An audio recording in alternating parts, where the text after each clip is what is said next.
Hello dear students, welcome back to Smart Knowledge. तो बच्चों, आज की जो वीडियो है उसमें हम डिस्कस करने वाले हैं शिक्षा निदेशालय की ओर से दिया गया अभ्यास प्रश्न पत्र फॉर क्लास 7। सब्जेक्ट रहेगा संस्कृत।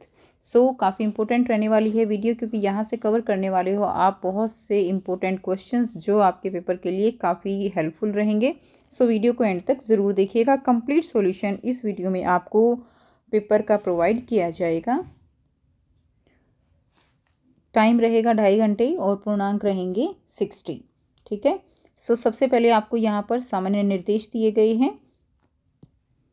सभी प्रश्न अनिवार्य हैं, उत्तर संस्कृत में लिखने हैं और प्रश्न पत्र के 4 खंड आपको देखने को मिलेंगे। खंड क में अपठित अवबोधनम रहेगा 8 अंक के लिए। खंड ख में रचनात्मक कार्य रहेगा 12 अंक के लिए। खंड ग में जो है व्याकरण रहेगी 18 अंक के लिए और खंड घ में पठित अवबोधनम होगा 22 अंक के लिए। खंड क दिया गया है अपठित अवबोधनम। तो ये आपकी बुक से नहीं है, ये किसी भी क्लास से कहीं से भी जो यहाँ पे अनुच्छेद है वो लिया जाता है, गद्यांश लिया जाता है और उसी के आधार पर आपसे प्रश्नों के उत्तर जो है यहाँ पर पूछे जाते हैं। तो अधोलिखित गद्यांश पठित्वा प्रदत्त प्रश्नानाम उत्तराणि संस्कृतेन लिखतः। महात्मा गांधी संपूर्ण नाम मोहनदास करमचंद गांधी आसीत। महात्मा गांधी जी का पूरा नाम मोहनदास करमचंद गांधी था। अस्य जन्म गुजरात तस्य पोरबंदर नाम के नगरे अभवत। उनका जन्म जो है गुजरात के पोरबंदर में नामक नगर में हुआ था। अस्य पिता श्री करमचंद गांधी राजकोट स्थाने दीवान इति पदे प्रतिष्ठित आसीत। उनके पिता श्री करमचंद गांधी जो है राजकोट स्थान में दीवान पद पर जो है प्रतिष्ठित थे। गांधी माता श्रीमती पुतलीबाई आसीत। उनकी माता श्रीमती पुतलीबाई थी। विद्याभ्यास के समय मोहनदास है साधारण बालक है आसीत। विद्याभ्यास के समय मोहनदास एक साधारण बालक थे। स विनयशील लज्जालु स्वभावकः च आसीत। वह विनयशील और लज्जाली जो है यानी जैसे शर्म वाले बच्चे होते हैं, लज्जाशील स्वभाव के बच्चे होते हैं, वैसे थे। अनंतरः स शौचिने सत्यम अहिंसा च प्रतिष्ठापितुं दृढ़वतः अभवत्। बाद में उन्होंने अपने जीवन में सत्य और अहिंसा को प्रतिष्ठापित करने के लिए वो जो है उन्होंने दृढ़ निश्चय कर लिया। तस्य उदाहरण गुणान दृष्ट्वा कवि रविंद्रनाथ ठाकुरम त महात्मा इति शब्देन संबोधितवान। बाद में रविंद्रनाथ ठाकुर ने उनके जो गुण हैं, उदार गुण हैं, उनको देखते हुए उन्हें महात्मा शब्द से संबोधित किया। अब देखिए प्रश्न दिए गए हैं। इन प्रश्नों के उत्तर आपको एक पद में देने हैं। महात्मा गांधी पिता कस्मिन् पदे प्रतिष्ठित आसीत। महात्मा गांधी के पिता जो है वो किस प्रतिष्ठित पद पर आसीन थे। तो किस पद पर थे, हमने अभी ऊपर पढ़ा, वो जो है दीवान के पद पर आसीन थे। तो ये लिखा हुआ है ना दीवान, तो ये क्या हो जाएगा, दीवान हो जाएगा। नेक्स्ट देखिए, महात्मा गांधी मातु नाम की में आसीत। महात्मा गांधी की माता का नाम क्या था, माता का नाम था पुतलीबाई। तो उनकी माता का नाम क्या था, माता का नाम था पुतलीबाई। उसके बाद देखिए, गांधी जन्म कश्मीर नगरे अभवत। गांधी जी का जन्म जो है वो किस नगर में हुआ था, तो ये आ जाएगा पोरबंदर नगरे। तो कौन से नगर में हुआ था, उनका जन्म हुआ था पोरबंदर में। ठीक है। नेक्स्ट देखिए, विद्याभ्यास समय गांधी की दृश्य बालक है आसीत। तो वो कैसे बालक थे, ठीक है, तो वो कैसे बालक थे, साधारण बालक यहाँ पे लिखा हुआ है, तो ये आ जाएगा साधारण बालक। ऊपर से ही आप लिख सकते हो साधारण बालकः। क्लियर। नेक्स्ट देखिए, अगला क्वेश्चन है, महात्मा गांधी संपूर्ण नाम की में आसीत। महात्मा गांधी जी का संपूर्ण नाम जो है वो क्या था, तो हमने यहीं से पढ़ा है कि महात्मा गांधी संपूर्ण नाम मोहनदास करमचंद गांधी आसीत। ये जो है आपका आ का फर्स्ट क्वेश्चन का आंसर हो जाएगा। क्लियर है, आ का फर्स्ट का आंसर रहेगा। नेक्स्ट देखिए, अगला क्वेश्चन दिया गया है, गांधी महात्मा इति शब्देन का संबोधितवान। महात्मा गांधी को जो महात्मा नाम दिया था गांधी को, वो जो है किसने इन शब्दों से किसने संबोधित किया था, तो हमने लास्ट में पढ़ा था ना, कवि रविंद्रनाथ ठाकुर त महात्मा इति शब्देन संबोधितवान। तो ये आ का सेकंड का आंसर हो जाएगा। क्लियर। उसके बाद नेक्स्ट देखिए, यथा निर्देशनम उत्तरतः अधोलिखितेषु कृत्रिपद किमः। जो नीचे लिखा गया है इसमें आपको कृत्रिपद बताना है कि इसमें कृत्रिपद जो है वो क्या है। तो कर्ता कौन है इसमें, यहाँ पे क्या हो जाएगा, मोहनदास है। नेक्स्ट देखिए, अधोलिखित सर्वनाम पद की में इसमें सर्वनाम कौन सा है, तो इसमें स यानी वह सर्वनाम है। सत्यम इत्यस्य विलोम पदम अत्तम अत्र किमः। सत्यम का विलोम पद क्या होगा? असत्यम होगा। अधोलिखितेषु कवि क अस्ति, ठीक है, तो इसमें कवि जो है वो कौन है? रविंद्रनाथ हैं। नेक्स्ट देखिए, अस्य अनुच्छेदस्य कृते उपयुक्तम शीर्षकम संस्कृतेन लिखते हैं। तो ये सारा जो अनुच्छेद है इसका शीर्षक लिखना है। तो शीर्षक क्या होता है? जिस बारे में अनुच्छेद दिया गया है वही उसका शीर्षक होता है। तो ये शीर्षक किसके बारे में है? ये शीर्षक है गांधी के बारे में। तो इसका शीर्षक जो है हम जो लिखेंगे वो हो जाएगा महात्मा गांधी। यही क्या हो जाएगा? शीर्षक हो जाएगा। महात्मा गांधी जो है शीर्षक रहेगा। नेक्स्ट देखिए, चित्र दृष्ट्वा खंड ख दिया गया है रचनात्मक कार्य के लिए। चित्र दृष्ट्वा मंजुषाया सहायता पदानी चित्वा चत्वारि वाक्यानि लिखता है। तो चित्र को देखकर आपको मंजुषा की हेल्प से जो है क्या लिखना है? 4 वाक्य लिखने हैं। तो यहाँ से आप लिखेंगे, जो चित्र दिया गया है उसमें जो बच्चे हैं वो खेल रहे हैं, मंजुषा की हेल्प से आप लिखेंगे। तो देखिए, इसमें आप वाक्य बना सकते हो, अपनी तरफ से भी बना सकते हो, यहाँ से हिंट ले सकते हो किस तरह से वाक्य बना सकते हो। अत्र विद्यालय प्रांगणे बालकाः क्रीडन्ति। विद्यालय के प्रांगण में बालक जो है वो खेल रहे हैं। विद्यालय भवनम सुंदरम विशालम च दृश्यते। विद्यालय का भवन सुंदर और विशाल दिखाई दे रहा है। केचन बालका उद्याने कंदुकेन क्रीडन्ति। जो कंदुकेन है उसके साथ खेल रहे हैं। क्लियर? अन्य बालके झूले उपविशय आनंदम प्राप्नुवन्ति। अन्य बालक जो है वो झूले से भी खेल रहे हैं और झूलों का आनंद ले रहे हैं। केचन बालका परस्परः हसन्ति क्रीडाया मग्ना सन्ति। सर्वे बालका हर्षिता उत्साहपूर्णस्य दृश्यन्ते। एतत् दृश्यम विद्यालय जीवनस्य रमणीयता।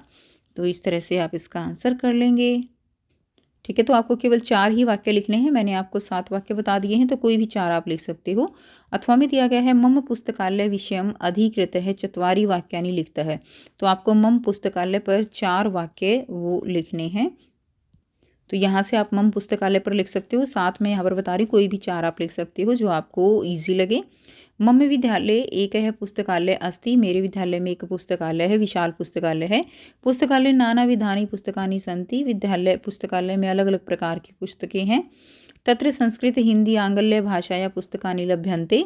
संस्कृत हिंदी और अंग्रेजी सभी की पुस्तकें हैं। अहम प्रतिदिन पुस्तकालय गच्छामि। पुस्तकालय शांत वातावरण भवति। विद्यार्थिनां ज्ञान वृद्धि पुस्तकालय अत्यंत उपयोगी अस्ति। मम पुस्तकालय मम प्रिय स्थान अस्ति। मेरा पुस्तकालय जो है वो मेरा प्रिय स्थान है। क्लियर? तो इस तरह से आप लिखेंगे। उसके बाद नेक्स्ट देखिए, क्वेश्चन नंबर 3 है पदानां मेलनम कृत्वा वाक्य रचना कुरुतः। तो पदों का मेल करके उनकी वाक्य रचना आपको करनी है। तो इसमें आपका जो आंसर रहेगा यहाँ से देखिए, युवाम यहाँ से हो जाएगा। युवाम फर्स्ट है तो इसमें ये मैच करेंगे।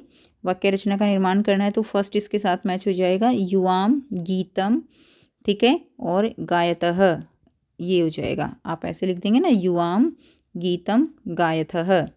उसके बाद सेकंड देखिए, मित्रम गृह कार्य। मित्रम गृह कार्य है करोति। सेकंड, मित्रम गृह कार्य करोति। उसके बाद थर्ड है छात्रौ। छात्रौ इसमें आ जाएगा छात्रौ श्लोकम, ठीक है, स्मृतः। क्लियर? उसके बाद आ गया माता पत्रम। माता पत्रम लिखती। नेक्स्ट क्वेश्चन देखिए, खंड ग दिया गया है अनुप्रयुक्त व्याकरण के लिए 18 अंक के लिए। प्रश्न 4 है अधोलिखित वाक्येषु रेखांकित पदेषु संधि संधि छेद वा कुरुतः। तो इसमें संधि या संधि विच्छेद आपको करना है। क्लियर? जैसे न जमा अस्त्युद्धमस्मो क्या बन जाएगा? तो यहाँ से इसका आंसर करेंगे। ठीक है, तो न जमा अच्युद्धमस्मो, तो ये जो है हो जाएगा संधि। चटका वदत है तो चटका जमा अवदत।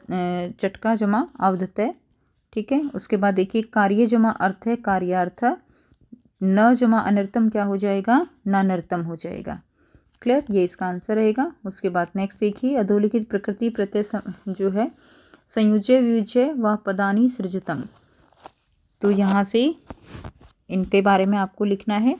प्रति जमा इक्षिते क्या बन जाएगा? ये हो जाएगा प्रतीक्षते। ठीक है, नेक्स्ट देखिए प्रस्थित। तो प्रस्थित क्या होगा? प्र जमा स्था जमा कत। उसके बाद विचार लिखेंगे। जमा आचार।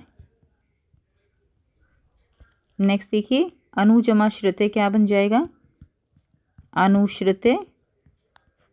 नेक्स्ट है विभूषिता, वी जमा भूषिता, ये हो जाएगा। ठीक है, अगर किसी में भी डाउट हो बेटा तो अपनी टीचर से एक बार कंफर्म ज़रूर कर लीजिएगा। उचित क्रियापदेन रिक्त स्थानानि पूर्यतः, उचित क्रियापद के साथ आपको रिक्त स्थानों की पूर्ति करनी है। तो इसमें भ्रम के साथ लंग लकार क्या हो जाएगा, भ्रम के साथ लंग लकार अगर आप लिखेंगे तो अभ्रमत। ठीक है, नेक्स्ट देखिए पत जमा लिट लकार तो क्या हो जाएगा, पतिशयति। नेक्स्ट देखिए वध जमा लंग लकार हो जाएगा अवदत, अवदत हो जाएगा। नेक्स्ट स्था के साथ लट लकार क्या हो जाएगा, तिष्ठति, तिष्ठति हो जाएगा। नेक्स्ट देखिए कोष्ठिकेषु दत्तेषु शब्देषु समुचितां विभक्तिम योज्यित्वा रिक्त स्थानानि पूर्यतः। तो इसमें परितः वृक्षा सन्ति यानी गांव के चारों तरफ क्या है, पेड़ हैं, तो इसमें क्या आ जाएगा, ग्रामम, ग्रामम। नेक्स्ट है डैश उभयतः नदी अस्ति तो इसमें आ जाएगा देवालयम, देवालयम उभयतः नदी अस्ति। इसमें आ जाएगा गुर्वे, गुर्वे नमः। ठीक है, नेक्स्ट देखिए नेक्स्ट में आ जाएगा वृक्षस्य उपरि खगा सन्ति। नेक्स्ट है वाहनस्य उपरि सैनिकाः सन्ति, वाहनस्य उपरि सैनिकाः सन्ति। उचित शब्द रूपेण चित्वा रिक्त स्थानानि पूर्यतः। तो इसमें क्या होगा, रमेशः भोजनालयं गच्छति, बालिकाः हस्तेन गीतं लिखति, क्रुधः इसमें हो जाएगा कूर्मः। ठीक है, कूर्मः अवदत। नेक्स्ट देखिए पठित अवबोधनम दिया गया है खंड घ में, ये आपकी बुक से लिए गए हैं, तो इनको पढ़ के आपको प्रश्नों के उत्तर देने हैं। यहाँ से इसको रीड करेंगे। स्त्री शिक्षा क्षेत्रे अग्रगण्या पंडित रमाबाई 1858 ईस्वी तमे ख्रीष्टाब्दे जन्म अलभत। स्त्री शिक्षा के क्षेत्र में अग्रणी पंडित रमाबाई ने 1858 ईस्वी में जन्म लिया। उनके पिता तस्या पिता उनके पिता अनंत शास्त्री डोंगरे, माता लक्ष्मीबाई थी। तस्मीन काले यानी उस समय स्त्री की शिक्षा जो है वो अधिक चिंतनीय, या उसकी जो स्थिति थी, शिक्षा की स्थिति अधिक सोचनीय थी, चिंतनीय थी। स्त्रीणियाँ करते यानी स्त्रियों के लिए संस्कृत शिक्षा प्रायः प्रचलित नहीं थी, किंतु डोंगरे ने रूढ़िवादी धारणा को छोड़कर, परित्यज्य छोड़कर, ठीक है, अपनी पत्नी को संस्कृत पढ़ाया। इसके लिए उन्हें समाज की प्रताड़ना भी सही। बाद में अनंतरम बाद में रमा ने भी अपनी माता से माता से संस्कृत शिक्षा स्वमातु रमा अपि स्वमातु संस्कृत शिक्षा प्राप्तवती, अपनी माता से संस्कृत शिक्षा प्राप्त की। एक पद में उत्तर देने हैं। स्त्री शिक्षा अग्रगण्या का 1858 तमे ख्रीष्टाब्दे जन्म अलभत। तो स्त्री शिक्षा के क्षेत्र में अग्रणी किसने जो है 1858 में ईस्वी में जन्म लिया था, तो किसने लिया था, पंडित रमाबाई। ये आंसर रहेगा। तो यहाँ पे आप लिख देंगे पंडित रमाबाई। नेक्स्ट देखिए तदा स्त्रीणाम कृते की प्रचलितम नासीत। तब स्त्रियों के लिए क्या प्रचलित नहीं था, तो उस समय स्त्रियों के लिए क्या प्रचलित नहीं था, संस्कृत का अध्ययन जो है, जो संस्कृत की शिक्षा है वो प्रचलित नहीं थी। तो आप इसमें लिख देंगे, ये आ जाएगा संस्कृत शिक्षणम। ठीक है, संस्कृत शिक्षणम प्रचलित नहीं था। नेक्स्ट देखिए रमाया माता पितरु नाम किमः। रमा के माता पिता का नाम जो है वो क्या है, वो आपको बताना है। तो रमा के माता पिता का नाम, तो इसमें यहाँ से लिख देंगे तस्या पिता, माता पिता का नाम लिखना है। तस्या पिता अनंत शास्त्री डोंगरे, माता च लक्ष्मीबाई आस्ताम। यहाँ से आपका आंसर रहेगा, ये आपका ब का फर्स्ट का आंसर हो जाएगा। नेक्स्ट देखिए रमा कश्या संस्कृत शिक्षा प्राप्तवंती। रमा ने जो है किससे संस्कृत शिक्षा प्राप्त की, तो हमने लास्ट में पढ़ा था कि उन्होंने अपनी माता से प्राप्त की। रमा यहाँ से लेके रमा अपी को हटा देंगे, रमा सौ मातु संस्कृत शिक्षाया प्राप्त बनती। रमा ने अपनी माता से शिक्षा प्राप्त की, ब का सेकंड का आंसर हो जाएगा। नेक्स्ट देखिए, यथा निर्देशनम उत्तरतः केवल प्रश्न दिए गए हैं।